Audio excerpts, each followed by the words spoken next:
चलिए बच्चों, ठीक है।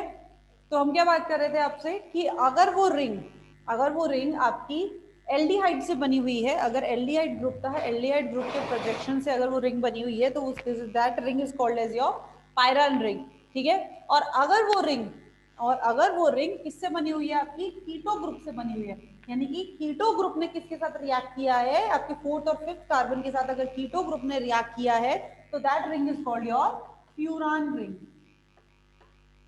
वो रिंग क्या कहलाती है, आपकी फ्यूरान रिंग, ठीक है। अगर एल्डिहाइड ग्रुप से बनी है, that ring is called your pyran ring, और अगर वो रिंग आपकी कीटो ग्रुप से बनी है, that ring is your called furan ring. Clear है बच्चों, ठीक है। चलिए, हम बॉन्ड की बात कर रहे थे कि अगर बॉन्ड एल्डिहाइड ग्रुप में बना है, then that bond is called your Hemy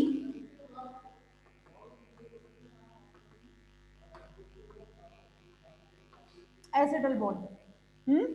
अगर बॉन्ड किसके बीच में बना है, योर एल्डिहाइड ग्रुप और इसके OH ग्रुप, इनके बीच में बना है, that bond is called your hemiacetal bond. और अगर जो बॉन्ड वो आपका बना है कीटोन ग्रुप में बना है, कीटो ग्रुप और फोर्थ और फिफ्थ कार्बन के बीच में बना है, then that bond is called your hemiketal bond.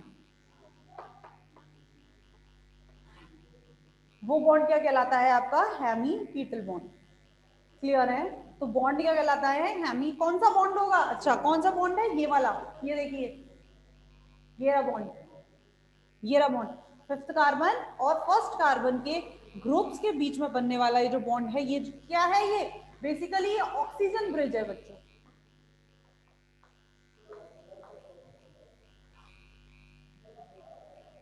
क्या है ये, ऑक्सीजन ब्रिज।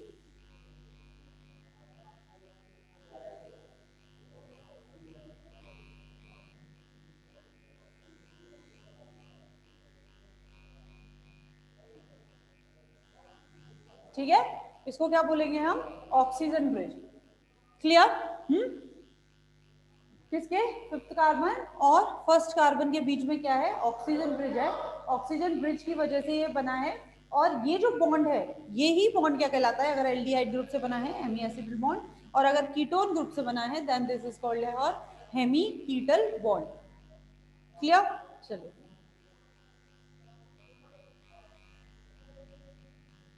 किसी को कोई डाउट।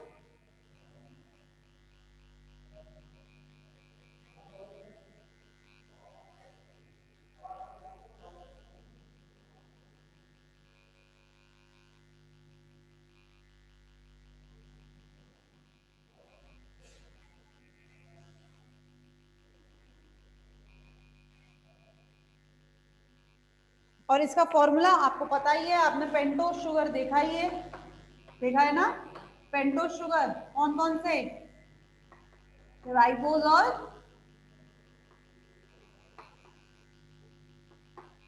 डीऑक्सीराइबोज,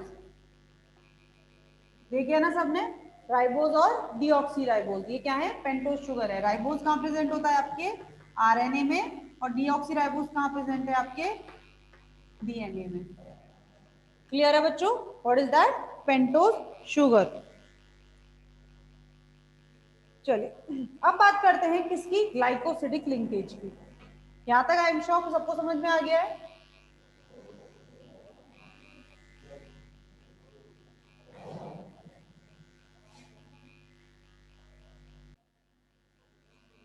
चलिए, ठीक है। अब जो अगली लिंकेज है हमारी, वो क्या है, अगला जो है हमारा,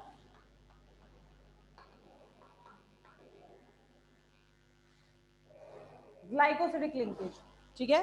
ग्लाइकोसिडिक लिंकेज आप सबको पता है, what is the glycosidic linkage, हमने बात करी थी इसकी, क्या होती है, जो आप, अच्छा एक और चीज आपकी रह गई, अल्फा और बीटा ग्लूकोज, एक और पॉइंट आपका रह गया, अल्फा ग्लूकोज और बीटा ग्लूकोज।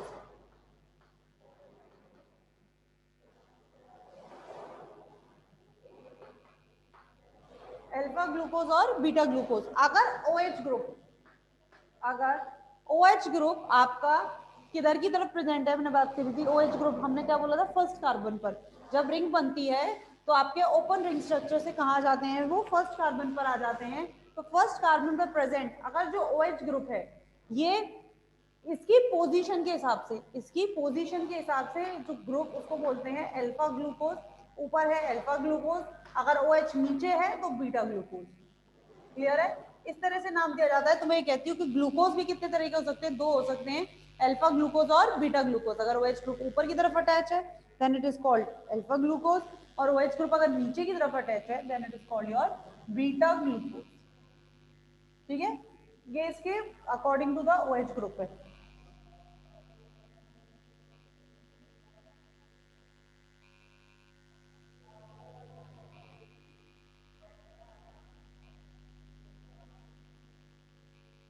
चलिए, अब क्या होता है नॉर्मली ग्लाइकोसिडिक लिंकेज क्या कहते हैं हम, ग्लाइकोसिडिक लिंकेज होता है कि कई सारे मोनोसेक्राइड्स, कई सारे मोनोसेक्राइड, वेरियस मोनोसेक्राइड रिएक्ट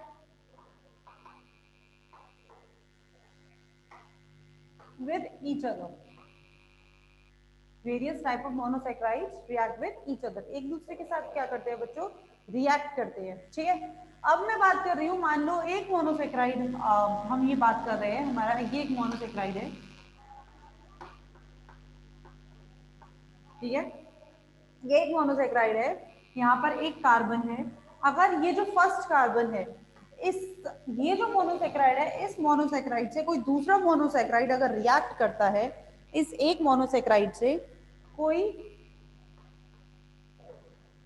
दूसरा मोनोसेक्राइड रिएक्ट करता है, और इस मोनोसेक्राइड का, ये जो दूसरा मोनोसेक्राइड है, इस मोनोसेक्राइड का कोई भी कार्बन है उसका हाइड्रोक्सिल ग्रुप, भाई सीधी बात है, मान लो पहला ही कार्बन कट जाए, आप लोगों ने आई गेस पढ़ा होगा, आप लोगों ने ये बात पढ़ी है ना, हम पढ़ते थे 1' और 4' लिंकेज पढ़ते थे, हमने फ्रक्टोज में पढ़ी है, फ्रक्टोज में 1' और 2' होती है, आई गेस, है ना, पढ़ा है, मेरे को ऐसा याद आ रहा है, आप लोगों ने शायद, मैंने पहले, मैंने नहीं तो आपने कहीं पढ़ा है, ये इस तरह से लिंकेज फॉर्म होते हैं, 1' और 4', 1' और 2' लिंकेज।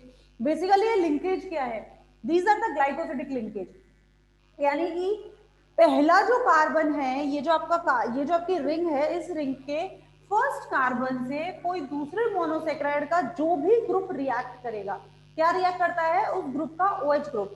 जैसे मान लो this is your fourth carbon, ये आपका फोर्थ कार्बन है, ये फर्स्ट 2 2 3 और 4, ये 4 है, उल्टा है, मान लो this is the your first carbon, ठीक है, ये फर्स्ट कार्बन है, ये फोर्थ कार्बन है, and this is the fifth carbon, यही होगा fifth carbon, 1 2 3 4 and fifth carbon है, और इस फिफ्थ कार्बन से CH2OH यहाँ जुड़ा हुआ, क्लियर, उल्टा है। तो बेसिकली क्या है, ये जो फोर्थ कार्बन है, इस फोर्थ कार्बन के पास क्या होगा, OH होगा, इस भी कार्बन के पास OH और H है, तो बेसिकली क्या होता है, यहाँ से रिमूव हो जाता है वाटर, और क्या रह गया आपका ऑक्सीजन, तो this is form the your bond, इस तरह से, ये देखिए इस तरह से बॉन्ड बन जाता है, बनेगा भाई, सीधी बात है, इस वाले कार्बन का, इस वाले मोनोसेक्राइड का OH ग्रुप फर्स्ट कार्बन के, फर्स्ट आपके पहले वाली रिंग के फर्स्ट कार्बन से रिएक्ट करता है, और रिएक्ट करके बॉन्ड बना लेता है, then this bond is called the glycosidic linkage, ठीक है, इसको क्या बोला जाता है, ग्लाइकोसिडिक लिंकेज, क्लियर, क्लियर है भाई, ठीक है, तो यही लिंकेज, अब इसको क्या बोलेंगे, 1' to 4' बोलेंगे कि नहीं बोलेंगे, इसका फर्स्ट कार्बन है, उसका फोर्थ कार्बन है, तो 1' to 4', एक पहले कार्बन और चौथे कार्बन के बीच में बॉन्ड बना है, ठीक, चलिए,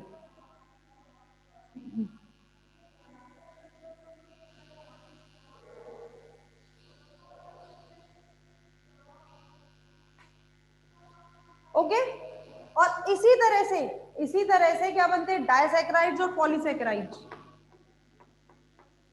इसी तरह से क्या बनते हैं, डाइसैक्राइड्स और पॉलीसैक्राइड्स,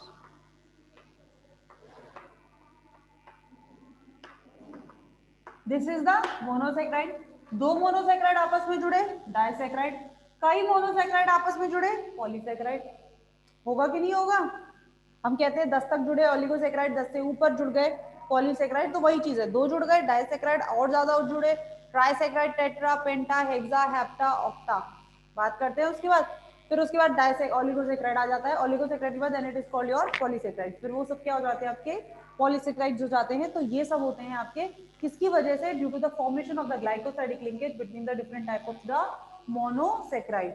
अलग अलग टाइप के मोनोसेक्राइड्स के बीच में ग्लाइकोसाइडिक लिंकेज फॉर्म होते हैं और उसी के अकॉर्डिंगली आपके ओलिगोसेक्राइड्स पॉलीसेक्राइड्स का फॉर्मेशन होता है। ठीक है,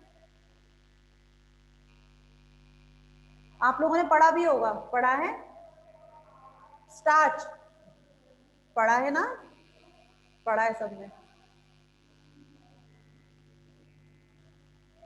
स्टार्च। स्टार्च क्या है, स्टार्च क्या चीज है, बेसिकली हम कहते हैं स्टार्च एक ग्लूकोज है, स्टार्च एक ग्लूकोज है, स्टार्च एक ग्लूकोज है। तो बेसिकली ग्लूकोज क्या है, glucose is the monosaccharide, glucose क्या है, एक मोनोसेक्राइड है। और स्टार्च क्या है, एक पॉलीसेक्राइड है। स्टार्च क्या है, ये पॉलीसेक्राइड है। जब बहुत सारे ग्लूकोज के मॉलिक्यूल आपस में ग्लाइकोसिडिक लिंकेज की वजह से जुड़ जाते हैं, then they form the starch molecule, starch compound and which is a polysaccharide. और इसके अंदर जो बॉन्ड होता है, इसके अंदर जो बॉन्ड होता है बच्चों वो होता है 1' to 4' और 1' to 6'। अभी अलग अलग होता है, अमाइलोज और अमाइलोपेक्टिन होता है कि नहीं होता है,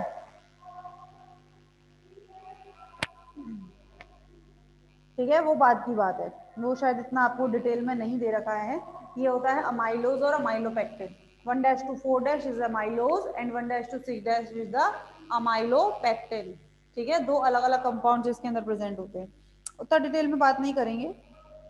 अब बात करते हैं केमिकल प्रॉपर्टीज की, कर ले। ये तो अभी तक हमारी क्या चल रही थी, फिजिकल प्रॉपर्टीज चल रही थी, मोनोसेक्राइड की स्ट्रक्चरल प्रॉपर्टीज हम लोग देख रहे थे, ठीक है, क्या स्ट्रक्चर होती है। अब बात करते हैं इसकी केमिकल प्रॉपर्टीज की। यहां तक किसी को कोई डाउट है तो बताओ बच्चों, नहीं, यस और नो, कोई डाउट नहीं है, चलिए अब बात करते हैं किसकी, केमिकल प्रॉपर्टीज।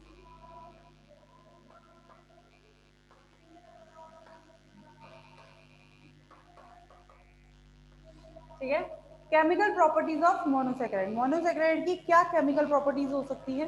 तो फर्स्ट है आपका एसिटाइलेशन, पहली क्या है, एसिटाइलेशन। एसिटाइलेशन क्या है, जब मोनोसेक्राइड, जब मोनोसेक्राइड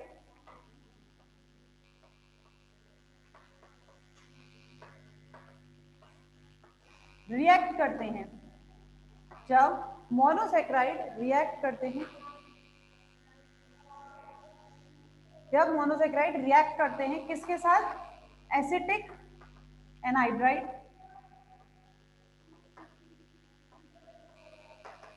और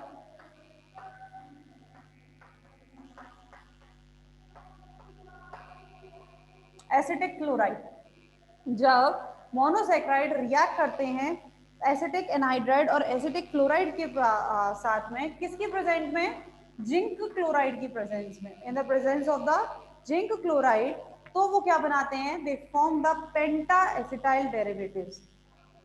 जब ग्लूकोज, जैसे फॉर एग्जांपल आपका ग्लूकोज है, ठीक है, एक मोनोसेक्राइड है, इसको हमने एसिटिक एनहाइड्राइड या एसिटिक क्लोराइड, बेसिकली मैंने उसको देना है एसिटिक ग्रुप, मैं बात कर रही हूँ एसिटाइलेशन की, ठीक है, एसिटिक एनहाइड्राइड या एसिटिक क्लोराइड के साथ अगर वो रिएक्ट कर रहा है तो वो क्या बनाता है, पेंटा, क्योंकि 5 ग्रुप है उसमें, 5 ग्रुप है या नहीं है, तो क्या बनाएगा, पेंटा एसिटाइल डेरिवेटिव बनाएगा, पेंटा क्योंकि 5 ग्रुप हैं, ठीक है, और एसिटिक ग्रुप उससे जुड़ा है तो पेंटा एसिटाइल डेरिवेटिव, क्लियर, ठीक है, कोई डाउट। तो सबसे पहला क्या है इसका, एसिटाइलेशन।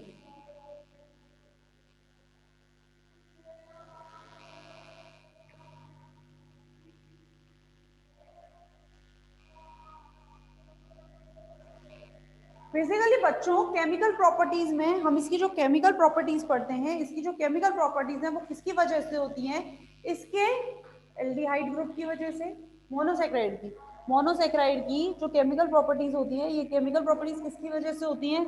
इसके एल्डिहाइड ग्रुप की वजह से, इसके कीटो ग्रुप की वजह से और इसके हाइड्रोक्सिल ग्रुप की वजह से। ठीक है, इसके एल्डिहाइड ग्रुप की वजह से, इसके कीटो ग्रुप की वजह से और इसके आपके हाइड्रोक्सिल ग्रुप की वजह से इसकी केमिकल प्रॉपर्टीज होती है।